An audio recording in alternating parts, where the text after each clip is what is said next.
Hello बच्चों, तो हमारा चैप्टर चल रहा है 9th कोऑर्डिनेशन कंपाउंड, जिसमें मैक्सिमम टॉपिक हम फिनिश कर चुके हैं। आज का जो हमारा टॉपिक है वो है संकुलों के अंदर जो स्थायित्व पाया जाता है उसके बारे में हम स्टडी करेंगे।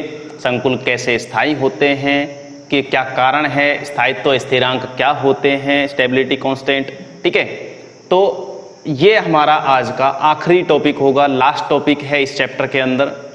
CFT हमारा कंप्लीट हो चुका है।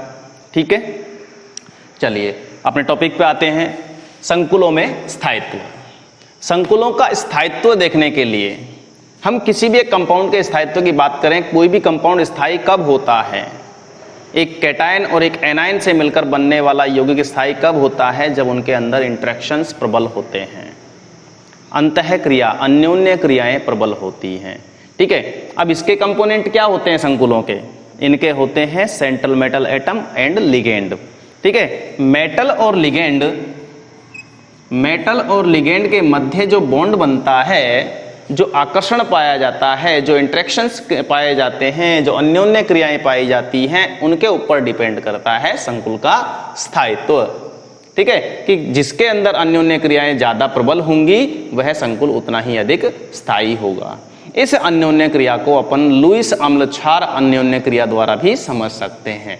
लुईस अम्ल क्षार अभिक्रिया क्या कहती है कि लुईस अम्ल इलेक्ट्रॉन पेयर को एक्सेप्ट करते हैं और लुईस क्षार इलेक्ट्रॉन पेयर डोनेट करते हैं, दान करते हैं।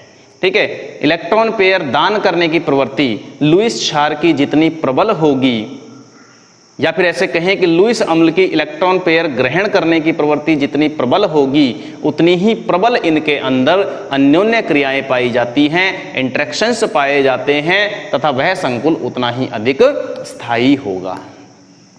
क्लियर हो गई बात? तो इसको हम दो प्रकार के स्थिरांकों से समझ सकते हैं। देखिए वो कौन कौन से हैं। सबसे पहले हम इसमें पढ़ते हैं पदशः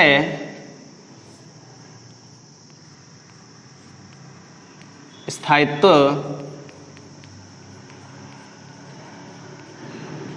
स्थिरांक।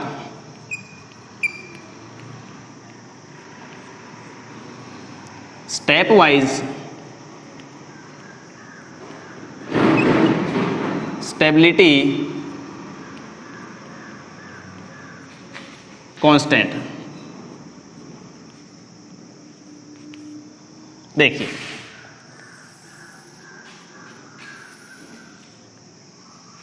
मान लीजिए कोई भी एक अभिक्रिया हो रही है। मैं तुम्हें इस बार अभी इससे पहले एक इक्विलिब्रियम समझा देता हूं, साम्यावस्था स्थिरांक क्या होता है। हालांकि अपने 11th क्लास में पढ़ रखा है, लेकिन फिर भी देख लीजिए।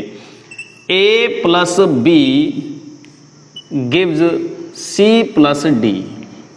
मान लीजिए ये कोई एक अभिक्रिया है। इस अभिक्रिया के लिए अगर हम साम्यावस्था स्थिरांक देखें, ये देखिए कोई रिवर्सिबल रिएक्शन है, A + B के घटने की दर और C + D के बनने की दर यदि बराबर हो जाए, उस समय स्थायित्व आ जाता है, या सॉरी साम्यावस्था आ जाती है। उस साम्यावस्था के दौरान हम एक स्थिरांक देते हैं K।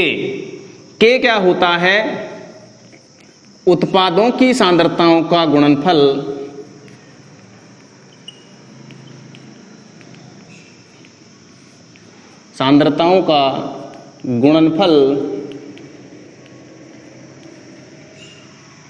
बटे अभिकारकों की सांद्रताओं का गुणनफल।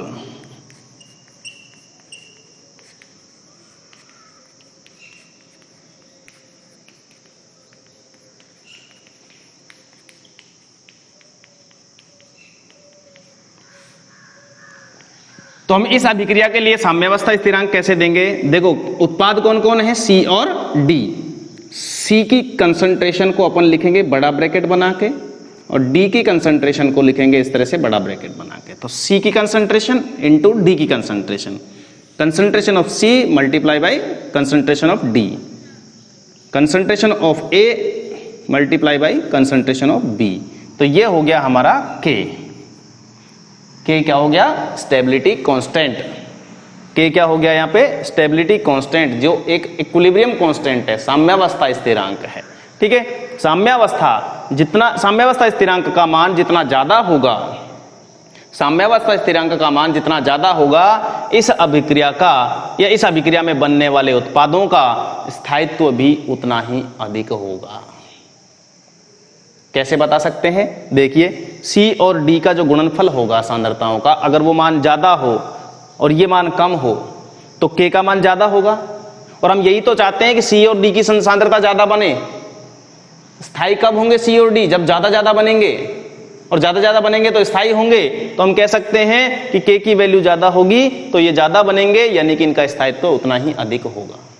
अब इसको अपन संकुल के ऊपर, कॉम्प्लेक्स के ऊपर अप्लाई करके देखते हैं कि एक कॉम्प्लेक्स है, मान लीजिए एक संकुल बना रहे हैं अपन ML4। क्या बना रहे हैं? ML4। एक स्टेप बाय स्टेप चलते हैं अपन, पदशः का मतलब स्टेप बाय स्टेप चलते हैं अपन। M प्लस L, इससे बना ML, ठीक है। इसके लिए स्थायित्व स्थिरांक अपन ने दे दिया, मान लीजिए K1। अगले स्टेप में ये Ml एक और लिगेंड से के साथ जुड़कर Ml2 बनाता है। इसके लिए स्थायित्व स्थिरांक मान लीजिए दे दिया K2। Ml2 फिर से एक लिगेंड के साथ जुड़ता है, बनेगा Ml3। ऐसे ही Ml3 अगेन एक लिगेंड के साथ जुड़ेगा और फाइनली हमारा प्रोडक्ट बना देगा Ml4।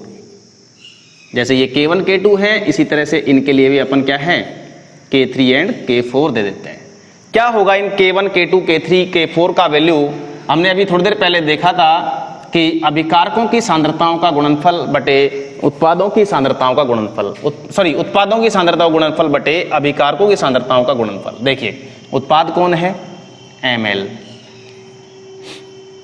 अपॉन M की कंसंट्रेशन इंटू L की कंसंट्रेशन। सॉरी, K2 क्या है? Ml2 upon Ml into L। Reaction देखते चलो। और K3 क्या है? Ml3 upon Ml2 into L। And K4 क्या है? Ml4 upon Ml3 into L।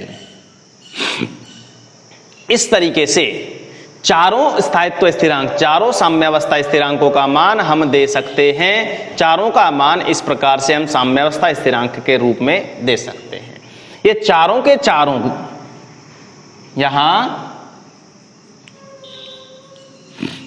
K1 K2 K3 और K4 क्या है?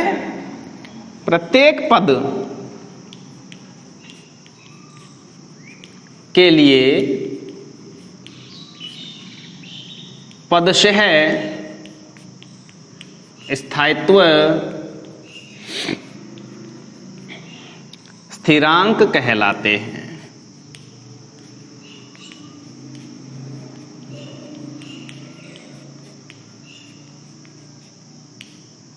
ठीक है, पदशः स्थायित्व स्थिरांक कहलाते हैं। यहां तक मेरे ख्याल से कोई दिक्कत नहीं होनी चाहिए, देख सकते हो आराम से।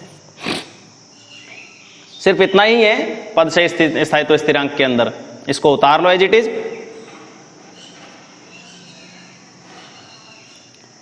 उतार लिया। दूसरा हम पढ़ेंगे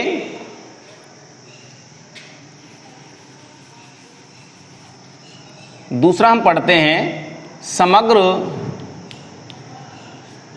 समग्र का मतलब ओवरऑल स्टेबिलिटी कांस्टेंट।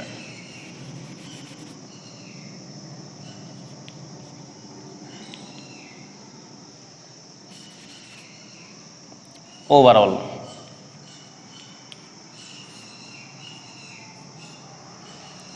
मिटा देता हूं इसको।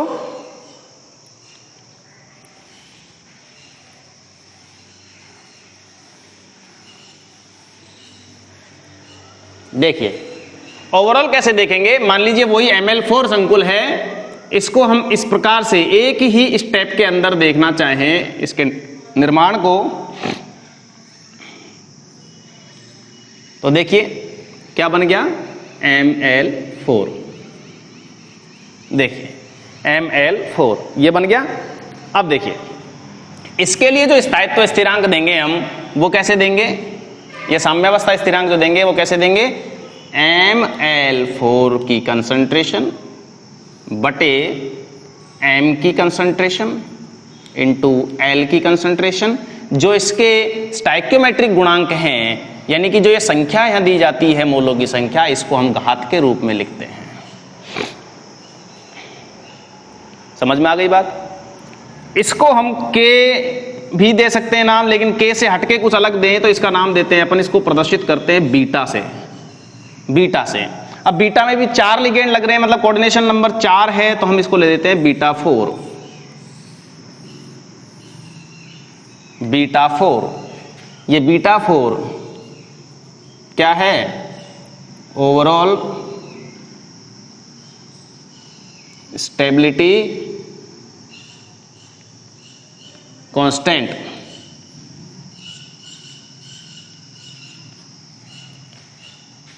Beta 4 is equal to K1 into K2 into K3 into K4। और यदि मान लीजिए कोऑर्डिनेशन नंबर जो है 6 है तो 6 हो जाएगा, 5 है तो 5 हो जाएगा, और यदि हम कहें कि बीटा n हो, कोऑर्डिनेशन नंबर n हो, तो K1 into K2 into K3 into K1 K4 into K5 into इस तरह से कंटिन्यू Kn तक।